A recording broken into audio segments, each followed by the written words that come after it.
Hey, what if I told you that starting a window cleaning business in 2026 might be one of the smartest ways to build a business on your own terms? And I'm not saying this because, like how some gurus might say, you can make $2,000 a day knocking doors and just do that forever and ever. In a way, that's true, but it goes deeper than that. What makes window cleaning interesting isn't the income claims, it's the opportunities to stand out in the business itself. You've got demand that doesn't disappear, competition that's weaker than people think, and an industry that hasn't been automated or swallowed by massive corporations yet.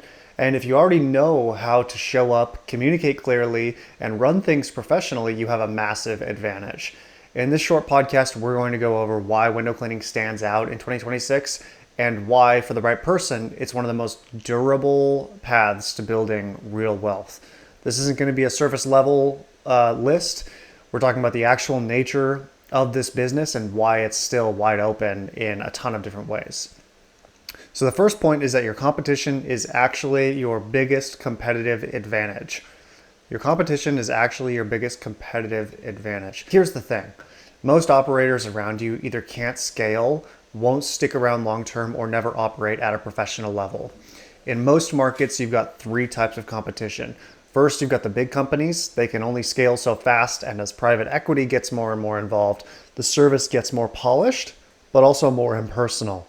And right now, people who are craving that authenticity out of their vendors, which is more common than you would think, are going to be looking for small businesses and small service providers to help them instead of dealing with huge corporations that bring all of the corporate garbage that comes with them. Second is you've got Bucket Bob as your competitor. This is one guy, one truck. He might do good work, but he either can't or won't scale. So his business caps out really quickly. And third, you've got side hustlers. I got a huge love for these guys. Shout out for you guys knocking doors down and making deals happen. But they come and go. Their turnover is crazy. These are teenagers or young individuals who are just looking for a way to make money between high school and college. And there's a handful of door knockers in the 30 plus range. No shade to you guys, but overall, the majority of people that have this like side hustle approach have a really fast turnover. Because of these issues at every level, the turnover of clients is pretty constant from every single level. The service is either too impersonal or they cap out their business so they can't take on more clients or can't even service their past clients, or their business turns over altogether, leaving a huge opening. And that's where a good marketing approach can build your entire business for you. The second point is that the demand for your services isn't going anywhere. The demand for window cleaning isn't going anywhere. This has been a paid service since the 1800s when glass became cheaper and buildings got taller. It expanded into residential homes in the early to mid 1900s, especially after World War II, and nothing about that has changed. In fact, only more growth has come since then. The tools, for sure, have changed. Scheduling has gotten easier. There's tools both on the physical side and the technical side that make this business more seamless and accessible, both to the consumer and the business owner, but people still need to get their windows cleaned at the end of the day, regardless of what changes have happened. So any kind of technological takeover here, to bring up another point, is going to be slow at best. When we start talking about things like automation replacing window cleaners, I don't know, the people have ideas all over the place. Personally, I'm of the belief that this isn't a $1 trillion industry. And because of that, tech companies aren't really going to be racing to disrupt this space. And more importantly, coming back to what you can actually control, demand from your actual clients and actual prospective clients doesn't change very much. Most homeowners who hire a window cleaner think in annual or biannual terms. I've been doing this for 8 years and we still have dozens of clients from year one. So if you deliver a good experience, people tend to stick. And like we talked about in the first point, each tier of competition has a turnover problem somewhere in their business. It just comes from different places. So when those clients turn over, most of the time they're turning over from the company, not opting out of getting their windows cleaned. And that's a place where you can fit in with a good sound marketing approach and a professional look and demeanor to replace those clients that are turning over. Point number 3, small systems improvements in your business can catapult your business really rapidly. Small systems improvements can completely flip your position in a local market, and I'm a great example of this. For the first 6 years of running my business, we were disorganized. We had 23 reviews after 6 years, which at the time I was pretty proud of.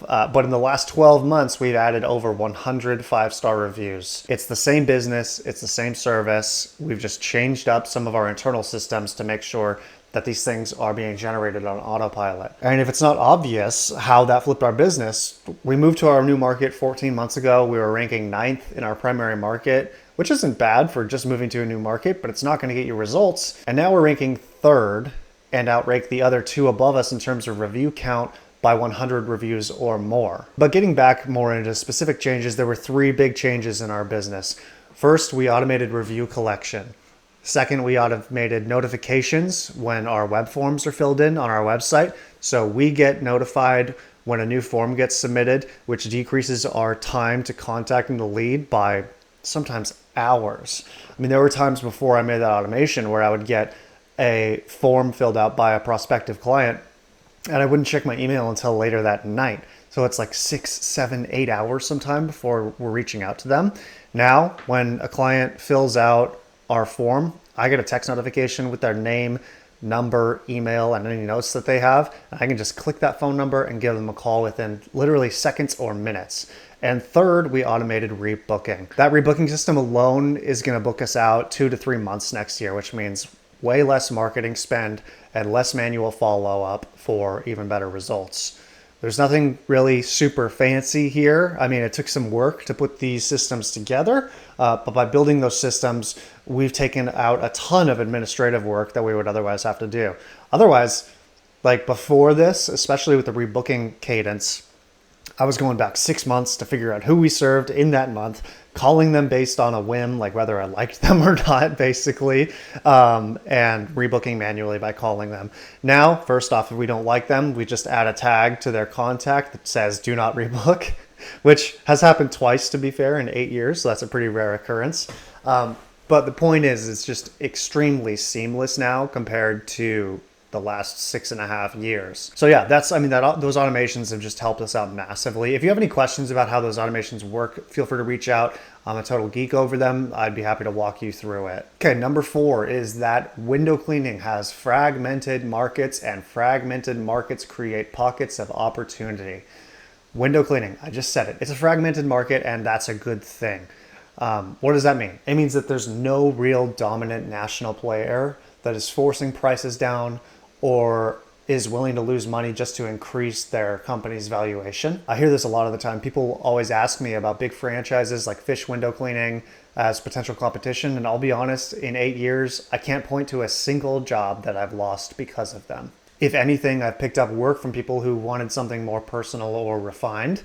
And because most competitors either do nothing with marketing or try to do everything at once, going deep into 1 or 2 channels gives you an outsized advantage.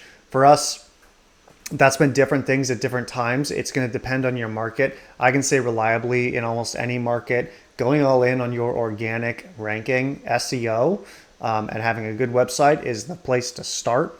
Other channels like Facebook groups, Facebook ads, Nextdoor posts can be huge movers as well. The last market that we lived in, for 2 years, all I did was post Nextdoor posts organically once a week, and that supported our entire business. Point here is that depth is almost always better than breadth, especially when you're starting out. Like if you have less than 20 employees, going deep into 1 marketing channel or 2 marketing channels and really optimizing and scaling that as far as you can is the optimal approach. And like I said, different approaches work in different markets. So at first, maybe spread out your marketing efforts a little bit until you have some data on what works, because some stuff is going to work really well and some other stuff is not going to return anything for you. Once you have that data on what works, then go all in on whatever that thing is.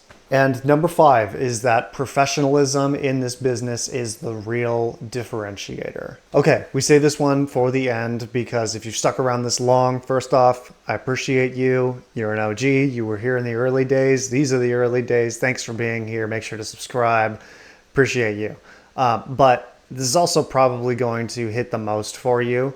The technical side of window cleaning, as you may or may not know, is pretty darn easy to learn. Professionalism is not. Those soft skills that really help you stand out is not something that's easy to develop. How you present yourself, how you communicate, how you follow up is crucial to having a successful window cleaning business. So many people, pretty much everybody that's starting a window cleaning business wonders first, what tools do I get?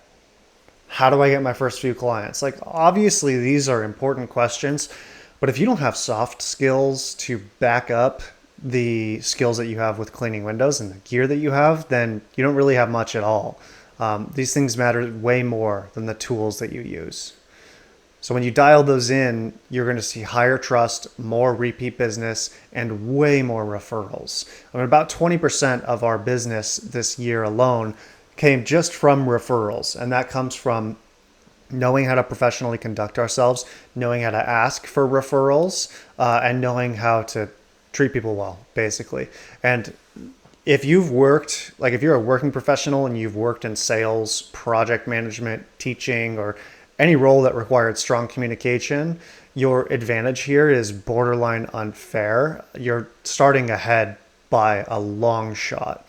So make sure that you lean into that. Make sure that you have scripting and a general idea of how your scripting flows into your natural job workflow.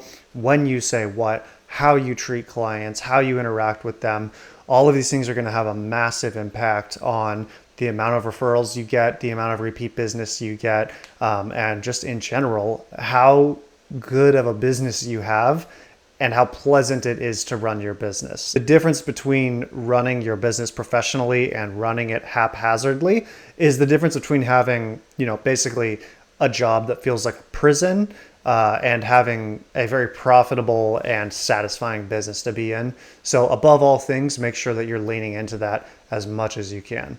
Okay, we're going to call it there. Thanks so much for listening, you guys. I appreciate it. There is so much more coming. We're going to be covering tons of stuff about running a window cleaning business. We have professionals in the space that are coming on for interviews. They're going to be talking about how they built their businesses. There's a lot to come here at Clean for Profit, so make sure you subscribe, and I'll see you shortly in the next episode.